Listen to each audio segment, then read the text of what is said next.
एक गांव में एक भूतिया खंडर था। उस खंडर के पास ही कुआं था। उस कुएं में एक चुड़ैल रहती थी। वो बहुत डरावनी थी। उसका खौफ 7 गांवों तक था। जब भी वह उस खंडर के पास से कोई गुजरता था, वह चुड़ैल उसे सुरीली आवाज निकालकर अपनी तरफ आकर्षित करती थी। ए राजा, कहाँ जा रहे हो? इधर आओ ना, मैं कब से तुम्हारा इंतजार कर रही हूँ। देखो, मैंने तुम्हारे लिए स्वादिष्ट भोजन भी बनाया है। जरा मेरे पास तो आओ। अरे वाह, ये औरत कौन है जो मुझे राजा बोलकर पुकार रही है? और इसने तो स्वादिष्ट भोजन भी बनाया हुआ है। आज तो मज़ा ही आ गया। मेरी बीवी ने तो मुझे कभी इतने प्यार से बुलाया ही नहीं। चलो ज़रा देख कर आते हैं। फिर वह नासमझ उस चुड़ैल के बहकावे में आकर उस खंडर की तरफ चला जाता है। अरे, तुम कहाँ हो? देखो, तुम्हारा राजा आ गया। मेरी रानी, तुम कहाँ हो? तुम्हें मुझसे छुपने की जरूरत नहीं है। मुझसे शर्माओ मत। राजा जी, मैं यही हूँ। मुझे ढूंढो, मुझे ढूंढ के दिखाओ। मैं तो यहाँ हूँ। फिर वह गांव वाला उसकी आवाज का पीछा करता है और उस कुएं के पास पहुंच जाता है। अरे राजा जी, इधर उधर क्या देख रहे हैं?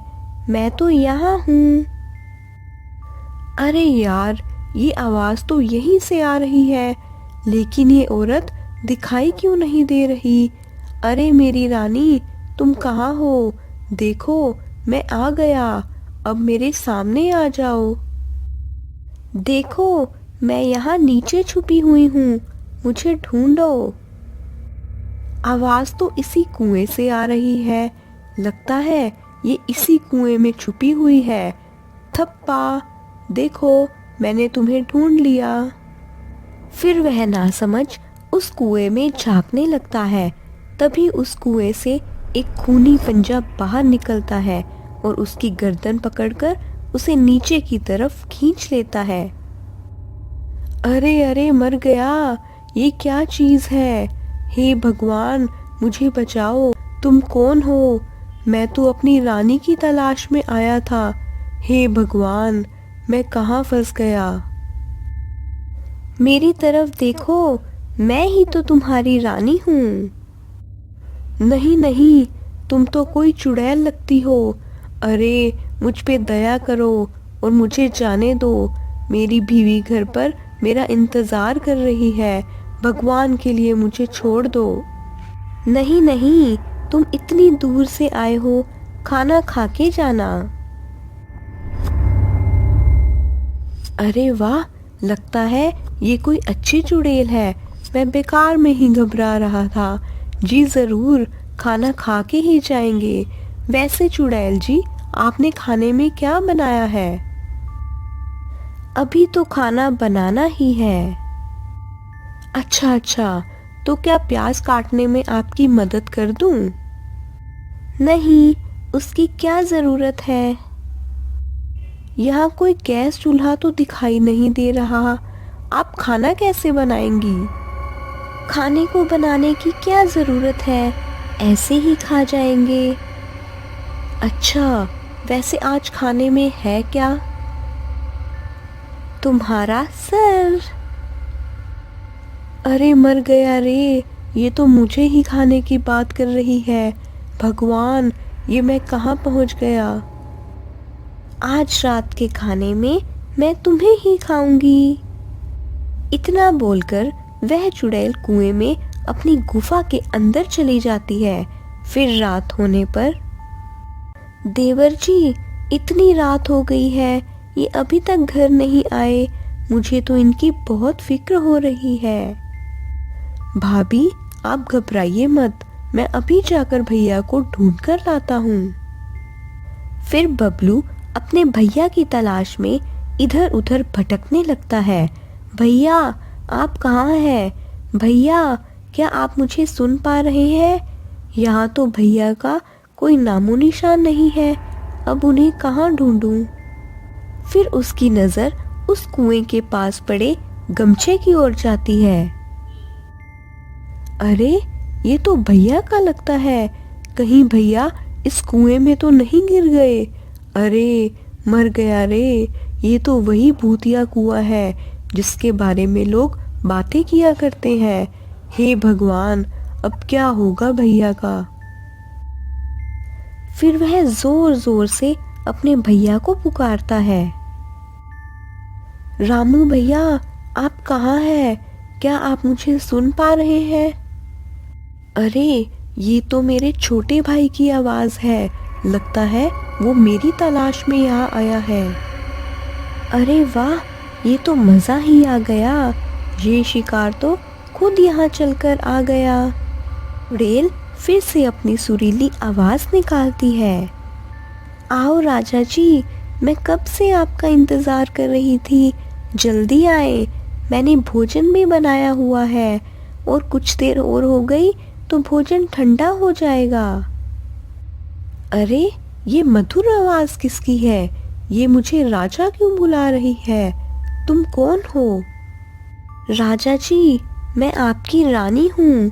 मैं कब से आपका इंतजार कर रही हूँ। मैं यहाँ इस कुएं में हूँ। अरे नहीं बबलू भाई, ये कोई रानी वानी नहीं है। तुम इसके झांसे में मत आना। ये एक चुड़ैल है। अगर तुम इस कुएं के पास आए तो ये तुम्हें इस कुएं के अंदर खींच लेगी। तुम इस कुएं में जाकर मत देखना। अरे, ये तो भैया की आवाज है। मर गया रे। भैया तो इस चुड़ैल के शिकंजे में है। अब मैं क्या करूं? तेरी इतनी हिम्मत! तेरी वजह से मेरा शिकार मेरे हाथ से निकल गया। अब तुझे नहीं छोड़ूंगी। ए चुड़ैल जी, मुझे माफ कर दो। आगे से ऐसी गलती कभी नहीं होगी। मुझे माफ कर दो। मैंने जल्दी ही भैया को इस कुएं से बाहर नहीं निकाला तो ये चुड़ैल इन्हें जिंदा नहीं छोड़ेगी। मुझे कोई ना कोई तरकीब निकालनी होगी। अगर मुझे कोई रस्सी मिल जाए तो मैं इसे इस कुएं में डाल दूं, जिसकी मदद से भैया बाहर निकल आएंगे। हे भगवान, यहाँ तो ऐसी कोई भी चीज नहीं है जिसकी मदद से भैया इस कुएं से बाहर आ सके। फिर वह इधर उधर ढूंढने लगता है। तब उसे एक टूटा हुआ पेड़ दिखाई देता है। ये टूटा हुआ पेड़ मेरे काम आ सकता है। अगर मैं इसे इस कुएं में डाल दूं तो भैया इसकी मदद से ऊपर आ सकते हैं। फिर वो इस पेड़ को उठाता है और कुएं में डाल देता है। भैया, आप उस पेड़ की मदद से ऊपर आ जाइए। तेरे नासमझ भाई को क्या लगता है मैं तुम्हें इस पेड़ पर चढ़कर इस कुएं से बाहर जाने दूंगी? कितना नासमझ है तुम्हारा भाई। कोई फायदा नहीं है बबलू, ये चुड़ैल मुझे इस कुएं से बाहर नहीं आने देगी। तुम अपनी जान बचाओ, नहीं तो ये तुम्हें भी इस कुएं में खींच लेगी। अब क्या करूं? कोई और रास्ता निकालना पड़ेगा। फिर वह मदद मांगने के लिए आगे की ओर चल पड़ता है। थोड़ी दूर जाने पर उसकी नजर पास में लगे पेड़ पर जाती है। उस पेड़ के नीचे हनुमान जी की मूर्ति रखी होती है। वो उस मूर्ति को देखकर खुश हो जाता है। फिर वो भागता हुआ उस पेड़ की तरफ जाता है और मूर्ति को प्रणाम करता है। हे महाबली हनुमान, आपसे बड़ा बलवान इस सृष्टि में नहीं है। अब बस आपका ही सहारा है। कृपा करके मेरी मदद कीजिए। फिर इतना बोलकर वह मूर्ति को वहां से उठाता है और अपने साथ लेकर उस कुएं की ओर चल देता है। वहीं दूसरी तरफ बबलू के आने की वजह से चुड़ैल परेशान हो जाती है। तुझे छोड़कर मैंने गलती कर दी। तुझे तो उसी वक्त खा लेना चाहिए था। अब बस बहुत हो गया। अब मैं तुम्हें नहीं छोड़ूंगी। तभी बबलू वहां पहुंच जाता है। बोलो महाबली हनुमान की जय। बोलो महाबली हनुमान की जय। हे चुड़ैल, मैं अपने भाई को यहाँ से ले बिना नहीं जाऊंगा, मैं नीचे आ रहा हूँ। अगर तुम्हें हिम्मत है तो मुझे रोक के दिखाओ। तेरी इतनी हिम्मत? रुक, तुझे अभी मजा चखाती हूँ। तभी चुड़ैल अपने पंजे को कुएं से बाहर निकालकर बबलू को पकड़ने की कोशिश करती है। तभी बबलू हनुमान जी की मूर्ति को आगे कर देता है और वो चुड़ैल बबलू की जगह हनुमान जी की मूर्ति को अपने साथ कुएं में ले जाती है। तभी उस मूर्ति में से बहुत तेज प्रकाश निकलता है। चुड़ैल उस रोशनी को बर्दाश्त नहीं कर पाती। अरे मर गई रे, ये मैंने क्या कर दिया? ये रोशनी तो मुझसे बर्दाश्त नहीं हो रही है। हे महाबली हनुमान, मुझे माफ कर दो। मैं आगे से किसी इंसान को नहीं सताऊंगी। हे भगवान, मुझे माफ कर दो। फिर चुड़ैल उस तेज रोशनी को बर्दाश्त नहीं कर पाती और चलकर राख हो जाती है। महाबली हनुमान की जय, महाबली हनुमान की जय। भैया, आप ठीक तो है ना? हाँ बबलू, मैं ठीक हूँ। भैया, आप इस पेड़ को पकड़कर इस कुएं से बाहर आ जाइए। फिर उसका भाई कुएं से बाहर आ जाता है और दोनों भाई एक दूसरे से मिलकर बहुत खुश हो जाते हैं। फिर वह दोनों हनुमान जी की मूर्ति को अपने साथ लेकर घर चले जाते हैं।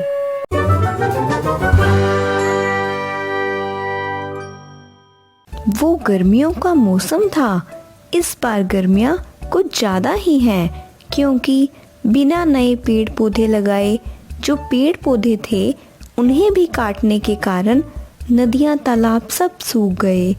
इतने में वहाँ पहुँचा एक प्यासा कौवा। गर्मी के कारण उसका हाल बेहाल था। कौवे ने सोचा, हाँ, थोड़ा पानी मिल जाए तो अच्छा होगा। उड़ते उड़ते कौवे ने तालाब नदियाँ सब तलाश किया। गर्मी के कारण सब सूख चुके थे। कौवे का प्यास और भी बढ़ने लगा। कौवे ने कहा, हे भगवान, कहीं से भी एक घूंट पानी पिला दे। कहते हुए अपना खोज जारी रखा। इतने में उसको एक कुआं नजर आया। कुएं को देखकर कौवे ने कहा, भगवान की कृपा है, मुझे कुआं नजर आया। हा हा हा।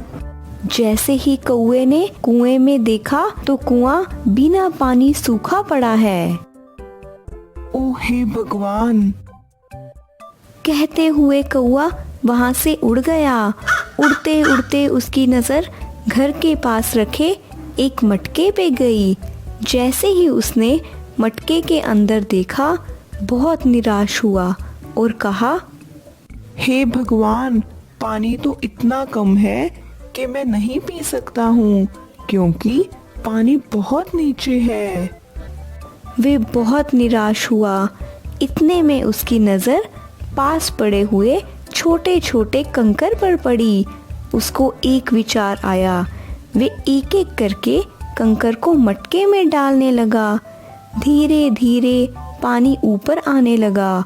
कौवे ने पानी पीकर अपनी प्यास बुझाई और कहा, हे भगवान, शुक्रिया शुक्रिया। हा हा हा। कहते हुए उड़ गया। इस कहानी से हमें ये सबक मिलता है कि हमें कितनी भी मुश्किल सामने आए तो मेहनत और समझदारी से काम करें तो हमें ज़रूर कामयाबी मिलेगी। तो हमें भी ऐसे ही समझदारी से रहना है। अगर आपको हमारी स्टोरी अच्छी लगी तो चैनल को सब्सक्राइब करना मत भूलिएगा।